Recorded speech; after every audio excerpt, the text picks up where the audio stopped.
الله وبركاته.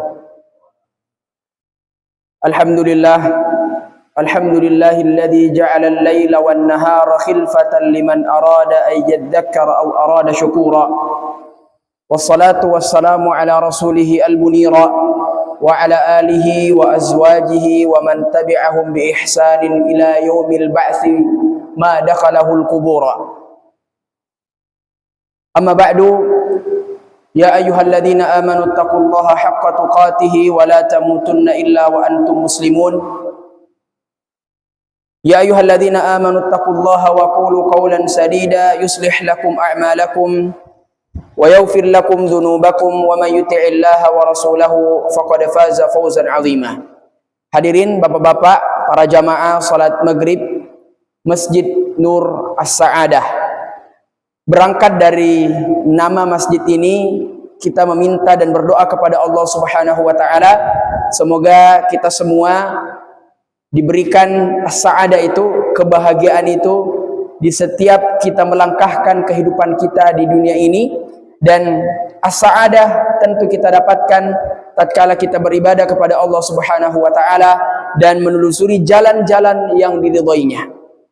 Hadirin para jamaah salat maghrib yang dimuliakan oleh Allah Subhanahu wa taala, di waktu yang singkat ini insyaallah kita akan menyebutkan, atau izinkanlah kami menyebutkan beberapa faedah-faedah penting yang dapat kita ambil dan insyaallah tentu kita dapat mengamalkannya di kehidupan kita sehari-hari.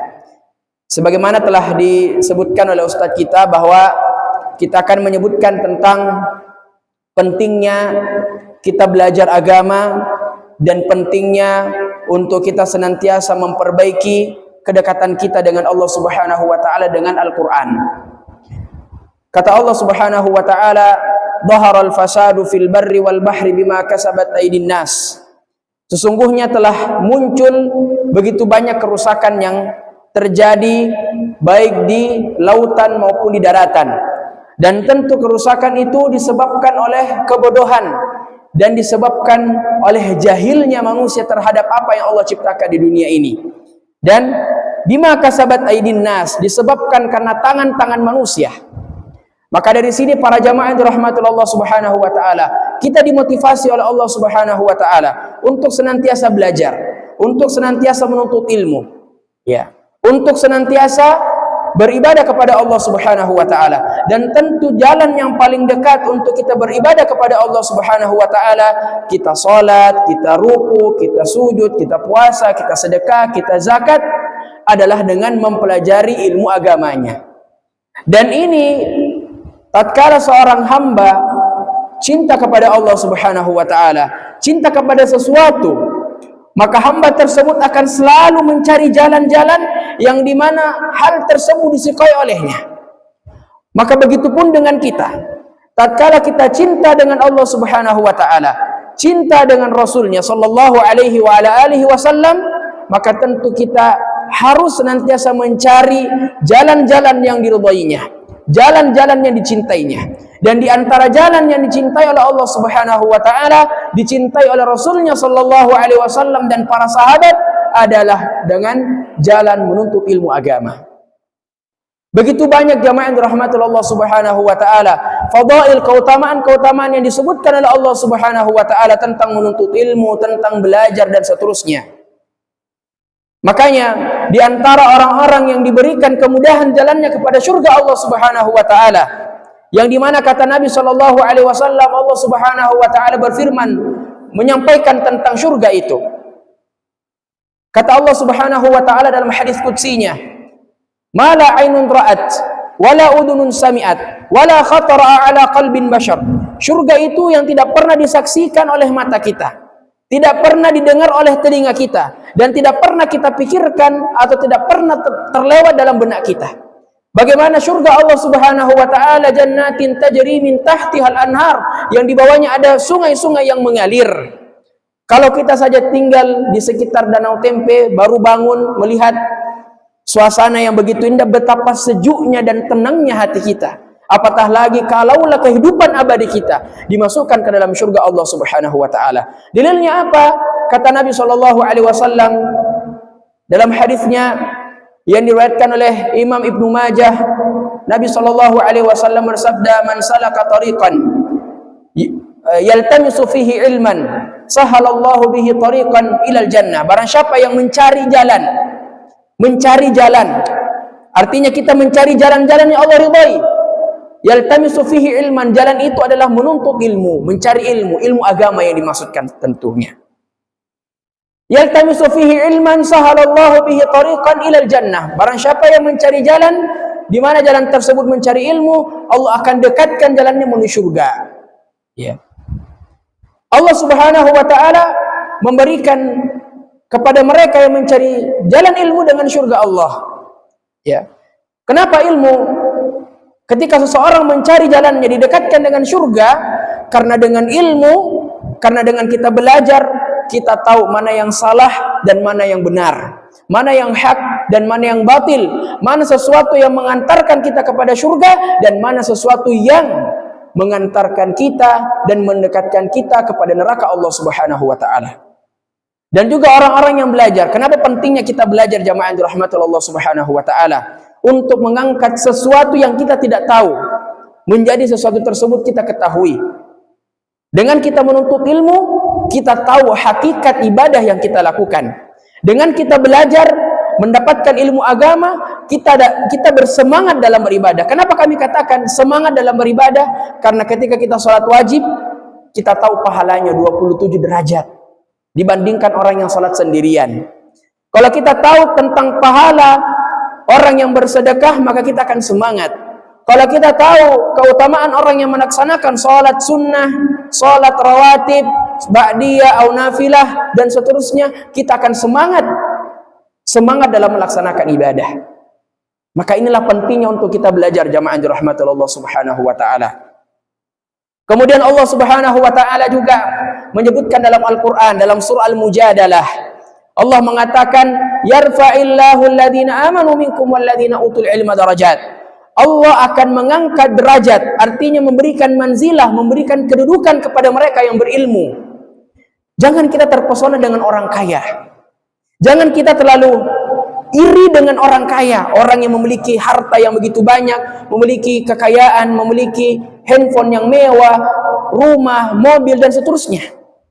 Karena orang yang kaya memiliki harta yang banyak, mereka hanya didekati oleh orang-orang kalau banyak duitnya, kalau banyak uangnya. Orang-orang akan berkumpul di dia, masuk ke rumahnya, merasakan enaknya ini kehidupan.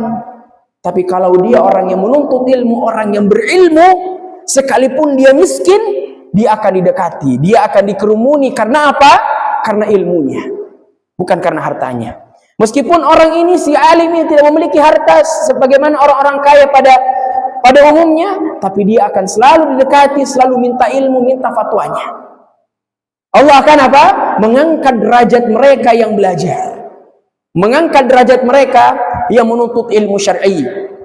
Makanya disebutkan dalam hadis yang lain, talabul ilmi fardhatun ala kulli muslimin. Menuntut ilmu itu wajib hukumnya.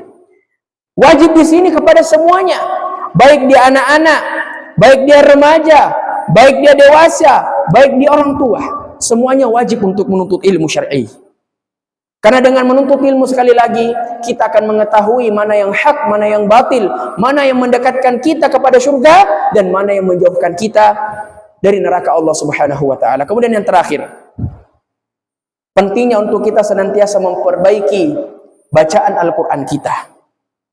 Kalau kita lihat orang-orang rela membayar banyak, ya, berapapun dia akan bayar supaya mendapatkan apa yang dia inginkan.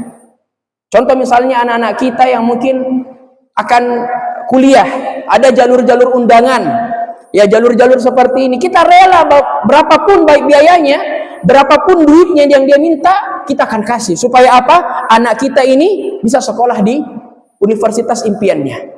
Tapi pernahkah kita berpikir, pernahkah kita merenungkan bagaimana kalau misalnya anak-anak kita, ya, tidak mempelajari Al-Quran, ya, kalaupun kita sudah meninggal, siapa yang mendoakan kita? Siapa yang akan mengirimkan kita pahala-pahalanya, Al-Quran dan seterusnya, selain anak kita? Maka Orang yang memperbaiki atau belajar Al-Quran adalah orang-orang yang terbaik. Khairukum man ta'allama al-Qur'ana wa 'allamah, kata Nabi. Sebaik-baik di antara kalian bukan yang memiliki harta yang banyak, bukan yang cerdas, bukan yang berwibawa dan seterusnya. Tapi yang sebaik-baik di antara kalian adalah yang mempelajari Al-Quran. Ada di Rosa, kita di Wahdah Islamiyah, ada di Rosa, pelajar Al-Quran bagi yang mungkin sudah lanjut usia, mau memperbaiki Al-Quran. Dan tidak ada kata terlambat dalam mempelajari Al-Quran. Ustaz, saya tidak mau belajar, umur saya sudah 60 tahun. Ya, saya malu saat bergabung sama anak-anak muda. Kita tidak boleh. Kalau kita belajar, hilangkan rasa malu. Karena malu itu yang menghalangi kita untuk mendapatkan sesuatu yang kita inginkan. Jangan kita malu. Ya, kata Nabi SAW, barang siapa yang membaca Al-Quran dan dia mahir dengan bacaannya, maka dia bersama dengan malaikat yang paling mulia, ma'as safaratil kiramin bararah. Wa man qara'a al-Qur'an wa yatata'u fihi fa alaihi ajran. Barang siapa yang membaca Al-Qur'an dan dia masih terbata-bata, artinya perlu untuk dirasa, perlu untuk belajar, maka dia mendapatkan 2 pahala. Pahala ketika dia semangat belajar untuk mengulang-ulangi terus. Ya, dan pahala ketika dia sudah mahir dan mengajarkannya kepada manusia.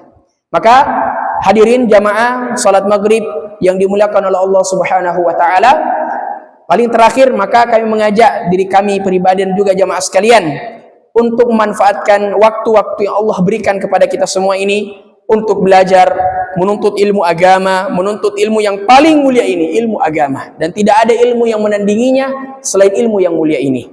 Dan juga senantiasa untuk kita semangat ya dalam mempelajari agama Allah Subhanahu wa taala, di antaranya adalah Al-Qur'an. Dan Al-Quran adalah mata pelajaran yang wajib dan paling utama untuk kita pelajari, kemudian kita ajarkan kepada anak-anak kita atau orang-orang sekitar kita. Karena begitu besar pahala orang-orang yang belajar, apatah lagi dia belajar Al-Quran, kalamullah. Dan barang siapa yang bersama Al-Quran, maka hidupnya akan mulia. Ya, maka hidupnya akan ditinggikan, diberikan apapun yang dia minta dari Allah Subhanahu wa taala. Demikianlah yang dapat kami sampaikan. Semoga bermanfaat bagi kami dan juga para jamaah sekalian. Yang baiknya semuanya datang dari Allah Azza wa Jal, dan yang salah datangnya dari kami dan juga dari syaitan laknatullahi alaihim. Subhanakallahumma wa bihamdika nashhadu an la ilaha illa anta wa nastaghfiruka wa natubu ilaik. Wassalamualaikum warahmatullahi wabarakatuh.